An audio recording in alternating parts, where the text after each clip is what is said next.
Hello people, today I have with us the Iron-Blooded Orphans High Grade 144 Scale Model Kit Hyakuri. Now this one is Lafter's mobile suit. It is in Japanese, but there is a write-up. I'm going to go ahead and put it on the screen and then put a translation on it because I can't read Japanese, but we'll have that up here right now. There's also a small write-up about Lafter, so there's going to be another couple of images here. So yeah, this one is one of those mobile suits that kind of leaves a lasting impact on you, even though it's only seen once. I believe it's only seen once. It might be later on in the series, but I'm pretty sure it's only shown once in fight scenes with the Barbados once. But this one is a really cool looking mobile suit, again with the Teiwaz. I know you guys are probably tired of it, but that is what I had on my list. And I definitely didn't want this one to be pushed further to the side. So let's go ahead and get this one out there.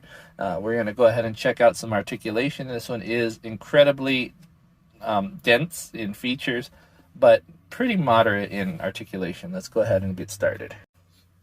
So since it's on a stand, I'll show you. The head is on the double ball joint that is on almost all of the Iron-Blooded Orphans kits from the PC002 sprue. These guys open up to reveal the shoulders.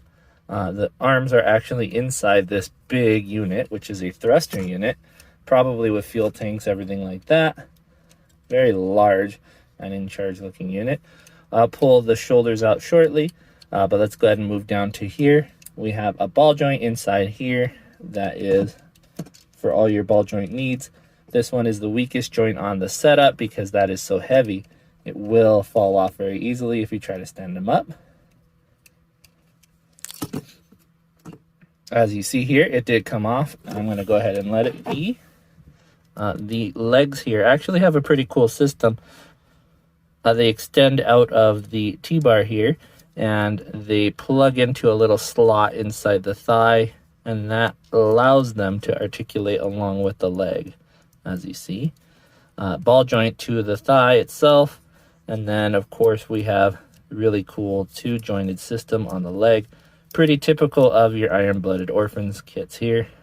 You have a toe movement, very dainty toe for an Iron-Blooded Orphans kit, and then a rock at the bottom. Moving back to the arms, let's go ahead and open this up.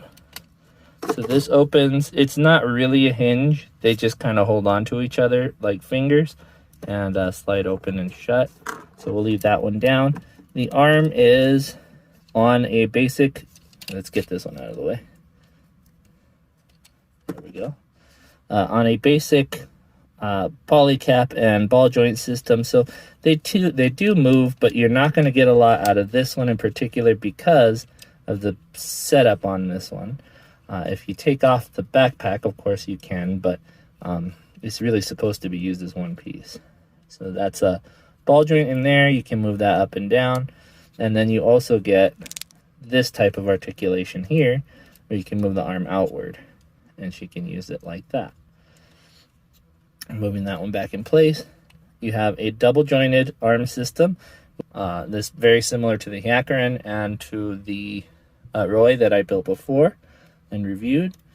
So nice and plenty of articulation for that arm, which is very necessary considering where it has to go into.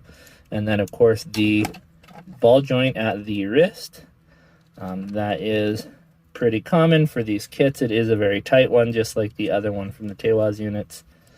This does fold this way, so there's that point of articulation. This one also rocks back and forth, which is useful for hiding it away in that thruster.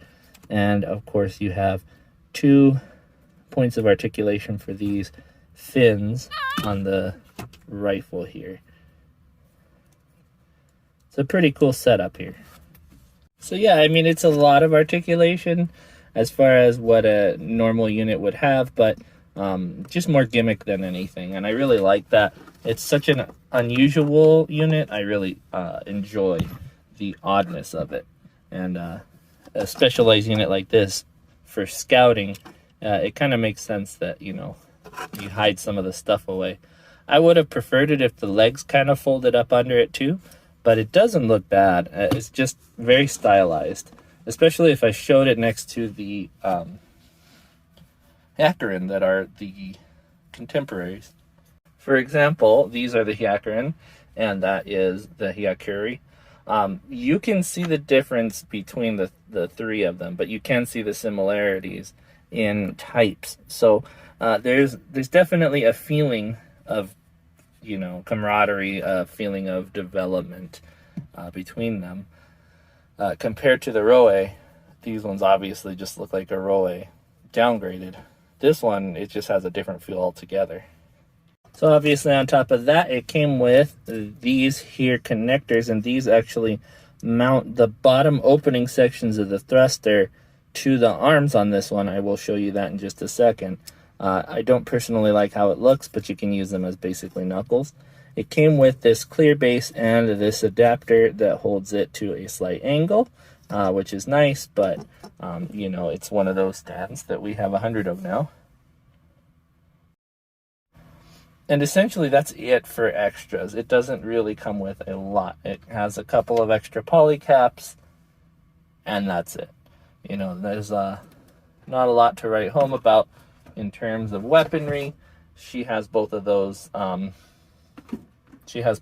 rifles there on her side, and those are able to be used hand-to-hand wise. So let's go ahead and show what she looks like with those arm guards on, and then I'll do a size comparison. And like I said, it's not really anything too crazy. It's just some fists, you know. It's not outstanding, but it makes sense if that's how you unfold these kinds of things, to have it used as a weapon. Might as well. Still, it's kind of ugly. And all right, for size comparison, let's bring out the GBN Gundam. He is standing a little crooked here, and he's also standing a little bit lower than she is. She is standing up straight on the ground. The stand is just there to support her if she tries to fall on me. But he's just a hair taller than she is with her flat feet. Here's our Alto from the 30-minute mission series. As you see, he is in 1/44 scale as well, and doesn't quite get up to her head. Here is a Jinrai from the Frame Arms 1/100 scale series. As you see, they're about the same height here, just a head taller.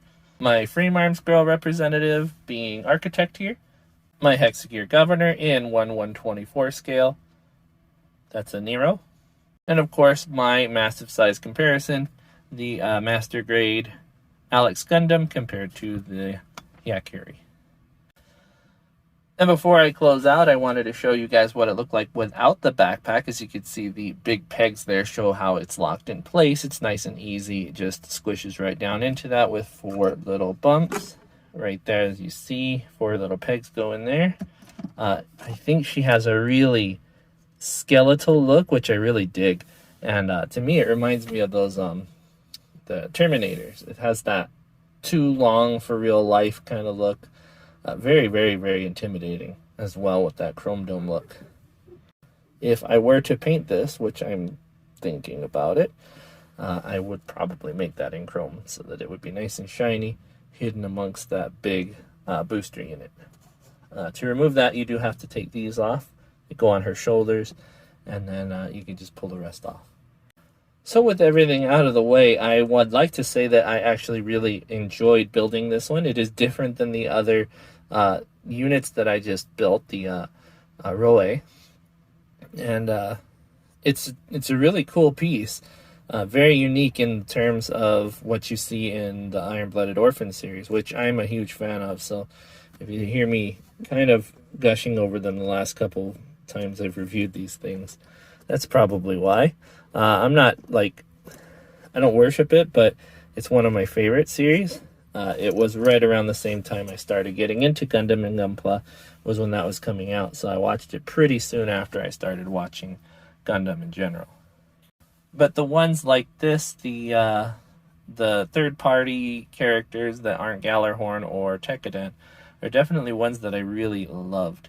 They're just side characters, and they tend to do a lot in the little time that they're here. So seeing this one in battle with Mikazuki was really cool. I really did appreciate this one and its power. But beyond that, I think this is one that I can highly recommend, especially with its price. I've managed to get it for $15, $14.99 to be exact. And it is one of those kits that I had dreamed of getting when I was getting into Gunpla, but couldn't find it anywhere. Luckily, I did find it later on and just built it the other day. So it's quite a thing for me to have accomplished, and I'm glad that I got it. Now, these kits stayed with me, but I hope they stick with you. I think this one's a really cool one and deserves your attention. Maybe it's not the best looking kit in the Iron-Blooded Orphan series, but it is a memorable one for the short time it showed up, and I really appreciate it. But I think that's all I have time for today. Let me go ahead and say I hope you guys have a good night. I will see you guys next time, or you'll see me, but more than likely, you'll see my stuff. Bye-bye.